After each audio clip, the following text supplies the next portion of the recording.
교정동, 내동, 변동, 가장동 지역구 출신 국민의힘 오세길 의원입니다.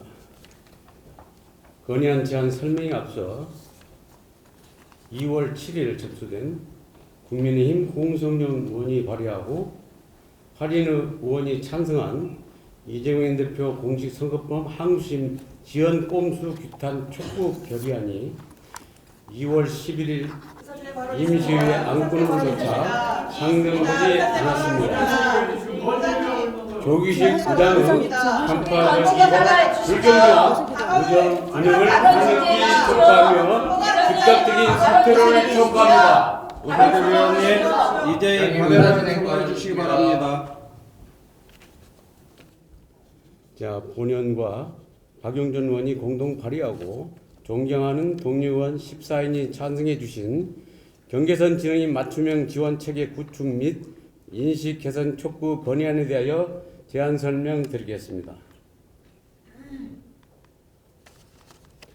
경계선 진흥인은 지능지수 IQ 71에서 84에 해당하면서 인지 정서 사회 적응 능력이 부족한 사람을 말합니다. 우리나라에는 정확한 통계가 없지만 전체 인구 약 13.6%가 IQ 70에서 85 사이에 분포한다는 점을 고려한다면 2024년 총인구 5,175만 명 중 경계선 지능인은 약 700만 명으로 추정됩니다.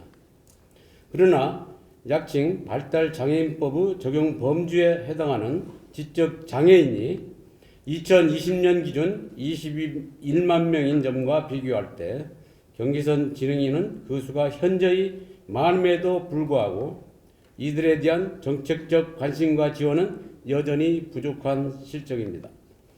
경계선 지능인은 느린 학습 속도, 대인관계의 형성의 어려움, 자아 존중감 저하 등의 문제를 겪고 있습니다. 학령기에는 학업 실패와 교우 관계의 어려움을 겪고 성인기에는 취업기회 부족과 직장 적응 어려움에 직면하고 있습니다. 이는 장기적으로 이들의 사회적 위축을 초래하고 사회적 고립을 심화시키게 됩니다. 이를 개인의 문제로 방치한다면 종국적으로 사회적 비용이 증가할 수밖에 없습니다. 하지만 경계선 지능인에 대한 정책적 지원이 이루어진다면 이들은 사회적 자원으로 성장할 수 있습니다. 따라서 경계선 지능인에 대한 지원은 복지 사각지대 해소 및 사회적 포용성 제고, 지속 가능한 발전을 위한 필수적 과제임은 분명합니다. 이에 맞춰 일부 지방자치단체는 경계선 지능인을 위한 정책을 도입하고 있습니다. 서울시는 2020년 서울특별시 경계선 지능인 평생교육 지원 조례를 제정하고 2022년도에는 평생교육지원센터를 설립하여 맞춤형 교육 프로그램을 운영 중입니다. 또한 국회에서도 경계선 지능인 지원과 관련된 다수 법률안이 계류 중에 있습니다. 이 법안들이 의결된다면 경계선 지능인의 권리가 보장되고 복지 지원이 체계적으로 강화될 것입니다. 경계선 지능인에 대한 국가의 책임을 명확히 하고 지속 가능한 지원을 보장하는 전환점이 될 것으로 사료됩니다. 따라서 본 의원은 경계선 지능인에 대한 지원 방안을 마련하고 인식 개선을 위하여 다음과 같이 건의드립니다. 하나, 경계선 지능인의 실태를 조사하고 이를 바탕으로 맞춤형 정책을 수립해야 합니다. 경계선 지능인의 정확한 실태와 복지 욕구를 파악하는 것은 효과적인 정책 수립의 출발점입니다. 이를 통해 지역사회 내 경계선 지능인의 규모와 특성을 분석하고 필요한 지원을 마련해야 합니다. 하나, 생애 주기별 맞춤형 지원 체계를 구축해야 합니다. 유아기에는 조기 진단 시스템 구축, 학령기에는 맞춤형 학습 교수법 제공, 성인기에는 사회성 훈련, 직업훈련 지원 등을 위해 경계선 지능인의 자립 지원을 강화할 필요가 있습니다.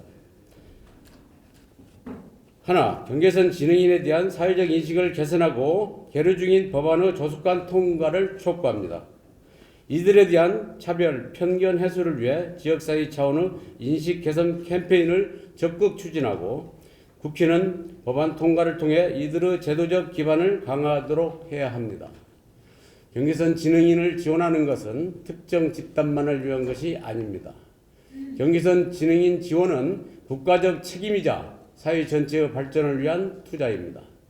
이는 곧 사회의 포용적 발전과 지속 가능성을 보장하는 필수적 과제임을 당부하며 본건에 대한 적극적인 수기와 검토를 촉구합니다.